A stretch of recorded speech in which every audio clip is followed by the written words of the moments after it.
Hey everybody, welcome to AYLTV. I'm Scott Huntsman. I'm at Firebird Raceway in Eagle, Idaho, just north of Boise. Do you like Halloween? Do you like fast cars? Well, I'll tell you what, we're at the Halloween Classic, and this is a great time. I'm racing here this weekend. Check it out.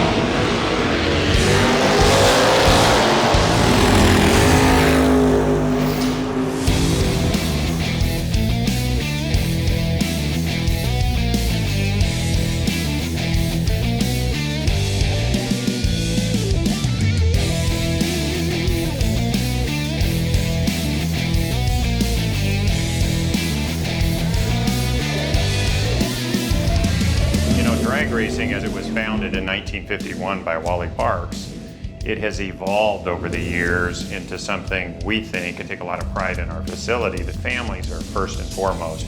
At the top of everything we do, first we think about how will this set up for families that might want to come to an event like this, and you'll see 4 generations, that'll all be a part, especially this event called the Halloween Classic. My dad's always been drag racing. Finally got an opportunity at this race, and yesterday, I was able to make all 6 passes and get my NHRA license. First ever competition and made it to the 3rd round. Halloween Classic is honestly, in my opinion, one of the best races. I love it, so might as well have it be my first one. So I'm Brandon, manager of TuneX West Valley. Been racing for about 25 years. Met Scott, the owner of TuneX, South Jordan, West Valley, about 20 years ago.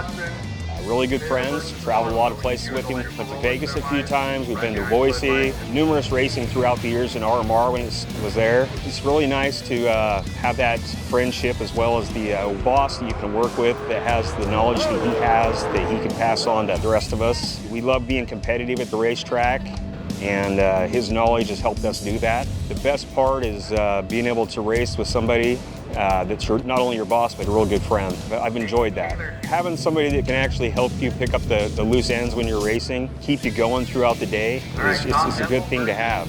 Sometimes you have to brush things off each other's shoulders to kind of get ideas of what might help you the next round. Like this, like race camp. Like we got race camp, all the, racers help any racer. It's like the only sport, you'll help somebody that could beat you next round, Anyone needs anything, everyone's always there to help, so it's real camaraderie, everyone, real tight-knit group, no matter what. As a drag racer, you always look for the best out of everything, and part of that's track prep and good conditions to race in, and the list goes on and on and on, but you find most of that here. The facility's amazing. It's just been good experiences over the years, and that's why I think I enjoy it so much. There is probably somewhere between 60 and 80 Utah racers are here this weekend competing. We try to roll the red carpet out. You can visit with anybody. We get many Utah racers that come in here week in and week out early in the season, and then we'll pick certain events to come to, and we're just grateful for everybody's support. Hey, and I'm sitting in the staging lanes. It's almost my turn to go. In fact, hey, they're calling me up right now. I'm going to helmet up and run this thing. You check out this story coming up. All right, hey everybody, welcome back. That was a good run. I'm really happy with the results of that. I had a good reaction time. 011, I'm gonna take that all day, every day. Sportsman drag racing is so much fun, and I just enjoy this like you wouldn't believe. But I want to kind of explain some of the rules and some of the things that go on behind the fact of drag racing in the sportsman classes the way we do. A lot of people ask, Scott, why do the starting line lights work independently of each other? Well, that's simple. In sportsman drag racing, unlike professional drag racing, where both cars leave at the same time and it's first to the finish line, and they're building cars that they're spending literally millions of dollars upon, us sportsman racers have a limited budget. So to equal the playing field, we have different kinds of cars that run different speeds and different ETs. ET stands for elapsed time. Elapsed time is the time it takes to leave the starting line and get to the finish line. So to equal the playing field, we do what we call a dial-in drag race. Dial-in means you're going to predict the elapsed time of your own car. That goes on to the window. The window is read by the starting line tower. They enter each opponent's time, and a computer takes the difference of those times, and the slower car gets the head start by the difference in those times. That's why you see the staggered starting line light. Now, there's two things about that. It gives the driver the ability to react to the green light, which is called reaction time. The better the reaction time, the closer the competition's going to be. And then it also puts into the driver's hands his ability to have his car run as close to that dial-in number as he possibly can. If you go under, that's considered a breakout and you lose. If you leave the starting line too early, that results in a red light. And a red light means that you also will lose.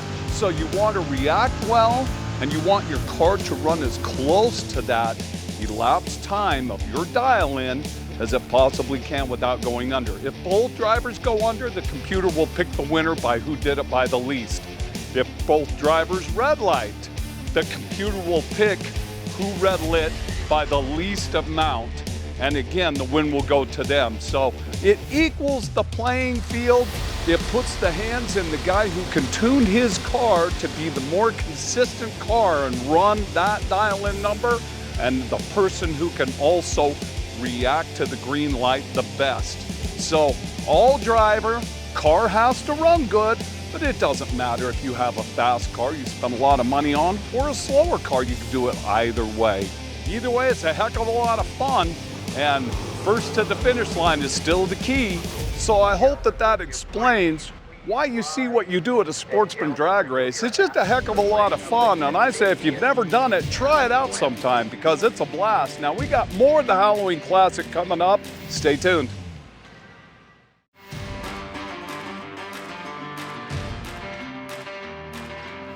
Hey, welcome back to AYLTV, everybody. You know, here at Firebird Raceway, the racing action has been fantastic and we've had a great time. But what happens in the later evening? Well, this is when Halloween comes to life. This is where all the crowd comes. They bring their kids. Look at this behind me. This is the Hotel California. This is actually some competitors' pit spot that they have turned into this marvel. Check this out. We've done the Firebird Raceway for 5 years now at the Halloween Classic. It just is graduated and taken off year after year to the grand scheme of what it is now. We just have a blast with it. We enjoy the family atmosphere at Firebird Raceway. We love treating the kids just to a good time and having a great time with families out here at the track. We try to take advantage of the better weather early in the month. Obviously this weekend is just gorgeous, but all the things we get to do on Saturday, from the kids' games and activities, the hay rides, the costume contest, the trick-or-treating, to literally over 600 homes. If you could make it that far, you will fill gunny sacks full of candy. Well, I'm the bellman. I'm gonna get the kids in line so they can come in, and I'm gonna show them, if you got baggage, you might end up like this if you don't be careful and be good. This is what I did to somebody that gave me a hard time. When I was little, oh yeah, like we got set up right now. All the pits, everything set up, the trick-or-treating, the racing, the cars. Yeah, I've been coming out here for a long time. Love the cars. Well, ever since I was little, I've always gone to this one every single year. And like one of the funnest parts is that they shut down the track and you get to go trick-or-treating to like every single motor home. And Halloween's my favorite holiday, and so it's just kind of like perfect. It's like one of the best experiences for me. They do numerous things to get the community to come and enjoy the track as well as the racers, but they do a little Halloween costume contest, and they get the kids run around gathering candy at night, and they do an air show. They do a bunch of things, just not only racing, that you can come out here and enjoy. And we love coming out to this. It's a lot of fun. A lot of families come out, a lot of little kids come out. It's fun trick-or-treating. And of course we love drag racing. I drive the 2017 Camaro Lightning McQueen. I race Tomater. It's a 1952 truck, Ford truck. The decorating, the pits, seeing all the kids, seeing all of the racers, what they're gonna do and decorate. Yeah, it's a lot of fun. Hey, you know what? Best part about this is the trick-or-treating time. Is it trick-or-treating time? Come on over. Let's hear it. Trick or treat! Here you go. Take a couple of them. You know, while I'm doing this, you guys check out this story coming up.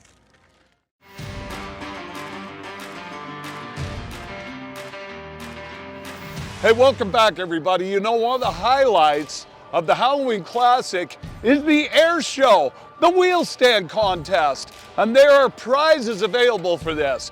How high and how far they carry, they're gonna win money for that. These guys are kind of crazy, so check it out a little bit. While I check more of it, you look at next week's show.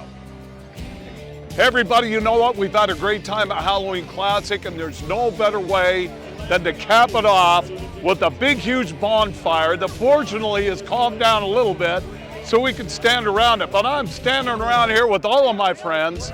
These are friends that I have made over the years racing cars. We've had the best time. This has been the best weekend. We went a few rounds, did a few things. It's been a great time. Look, I'm encouraging you. You want some fun? Come up here for Halloween.